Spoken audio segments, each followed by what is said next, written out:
मित्रों, क्या आपने कभी सोचा है मृत्यु के बाद आत्मा के साथ क्या होता है? क्या सब कुछ वहीं समाप्त हो जाता है या शुरू होती है एक अदृश्य यात्रा?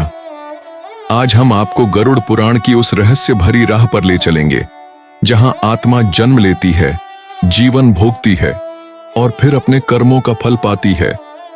यह यात्रा आपको झकझोर देगी। अंत तक जरूर देखें। जय श्री नारायण। मित्रों, जीवन का सबसे बड़ा सत्य क्या है? कोई भी प्राणी इससे बच नहीं सकता।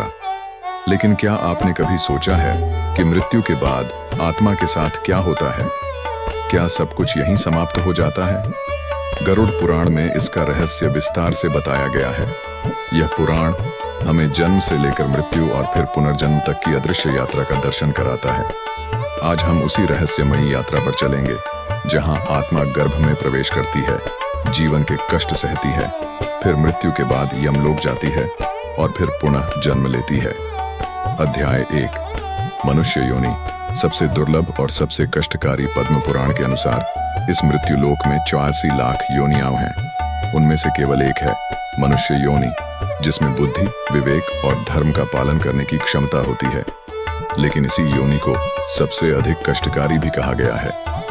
गरुड़ पुराण कहता है कि जब आत्मा मनुष्य योनि में जन्म लेती है तो कष्ट गर्भ में प्रवेश के क्षण से शुरू हो जाते हैं। अध्याय 2, गर्भ की पीड़ा।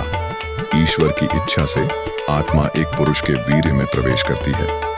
फिर वह रात्रि में स्त्री के रज से मिलती है और 5 रातों तक सूक्ष्म रूप में बढ़ती है। 1 महीने में मांस का पिंड बनता है, 2 में रक्त और अस्थियां, 3 में त्वचा, नाखून, केश। 4थे महीने से चेतना का संचार होता है। 5वें महीने से उसे भूख और प्यास लगने लगती है। 6ठे महीने में वह उल्टा होकर गर्भ में घूमता है। वह आत्मा मलमूत्र से भरे गर्भाशय में जलन और पीड़ा से तड़पती रहती है। मां द्वारा खाए गए तीखे, नमकीन, गर्म पदार्थ उसके पूरे शरीर को जलाते हैं।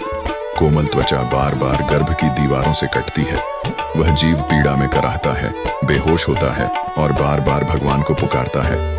अध्याय 3, दिव्य स्मृति और प्रभु से प्रार्थना।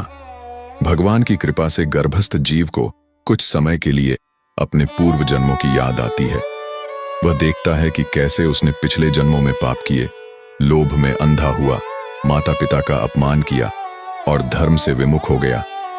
अब वह बार बार ईश्वर से प्रार्थना करता है, हे प्रभु, कृपा कीजिए, मुझे इस बार जन्म मत दीजिए। इस बार मैं आपके चरणों से विमुख नहीं होऊंगा। लेकिन 10वें महीने में जन्म का समय आ जाता। अध्याय 4, जन्म और माया का स्पर्श। जैसे ही आत्मा बाहर आती है, सिर के बल गिरती है। माया उसे स्पर्श करती है और उसकी स्मृति हर ली जाती है। उसे कुछ याद नहीं रहता। शिशु रोने लगता है। यही संकेत है कि आत्मा ने अब संसार की माया में प्रवेश कर लिया है। अध्याय 5, जीवन की पीड़ाएं। अब जीव बाहरी संसार में आता है, पर न वह बोल सकता है, न चल सकता है, न अपनी इच्छा जाहिर कर सकता है। कीड़े, मच्छर, ठंडा गर्म सब उसे कष्ट देते हैं। फिर आती है किशोर अवस्था, फिर युवा अवस्था। वासना, लोभ, क्रोध और मोह उसे घेर लेते हैं। वह धर्म से फिर दूर हो जाता है।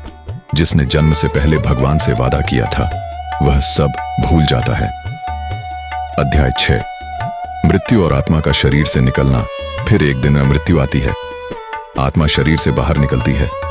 वह अपने मृत शरीर को देखती है, पर कुछ कर नहीं पाती। वह रोती है, चिल्लाती है, पर कोई नहीं सुनता। 13 दिन तक आत्मा धरती पर भटकती रहती है। यदि इस दौरान श्राद्ध, तर्पण और पिंडदान न किया जाए तो आत्मा को भयंकर भूख और प्यास लगती है। अध्याय 7, यमलोक की यात्रा। 14वें दिन यमदूत आते हैं। उनका रूप भयानक होता है। काले शरीर, लाल आंखें, फंदे और त्रिशूल हाथ में। वह आत्मा को 48 दिन तक कांटों, अग्नि और गर्म लपटों से भरे रास्ते पर घसीटते हैं। रास्ते में आत्मा को अपने पापों की झलक दिखती है। हर धोखा, हर हत्या, हर अपमान सब उसके सामने होता है। अध्याय 8, यमराज का दरबार और न्याय। फिर वह आत्मा यमराज के दरबार में पहुंचती है। चित्रगुप्त उसका कर्मफल पढ़ते हैं। उसने जीवन में क्या किया, किनको दुख दिया, किसकी सेवा की। फिर यमराज निर्णय करते हैं, स्वर्ग, नर्क या पुनर्जन्म। अध्याय 9, नर्क की यंत्रणा। यदि पाप अधिक हों तो आत्मा को 28 प्रकार के नरकों में भेजा जाता है। किसी को उबलते तेल में डाला जाता है, किसी को लोहे की छड़ों से पीटा जाता है, किसी को शिला पर पटक पटक कर मारा जाता है। यह यंत्रणा तब तक चलती है जब तक पापों का पूर्ण प्रायश्चित न हो जाए। अध्याय 10 पुनर्जन्म की प्रक्रिया। जब आत्मा अपने पाप भोग लेती है तो यमराज उसे फिर से जन्म लेने की अनुमति देते हैं। अब उसका पुनर्जन्म उसके पिछले कर्मों के आधार पर तय होता है।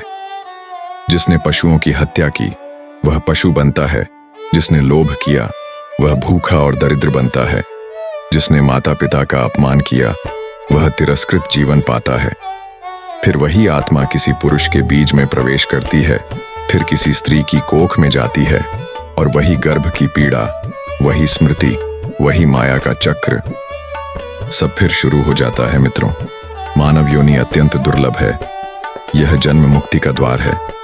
इसलिए जब तक यह जीवन है, धर्म का पालन करें, माता पिता की सेवा करें, झूठ, पाप और क्रोध से दूर रहें और दिन रात प्रभु का स्मरण करें। यही एकमात्र उपाय है। जन्म मृत्यु के इस अंतहीन चक्र से बाहर निकलने का आशा है।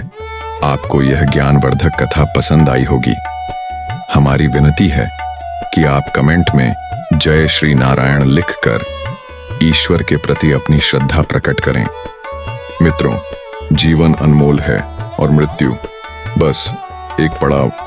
अगर आपने इस आत्मा की यात्रा से कुछ सीखा हो तो कमेंट में लिखिए जय श्री नारायण, और ऐसे ही दिव्य ज्ञान के लिए सब्सक्राइब करना ना भूलें। यही है मुक्ति की ओर पहला कदम।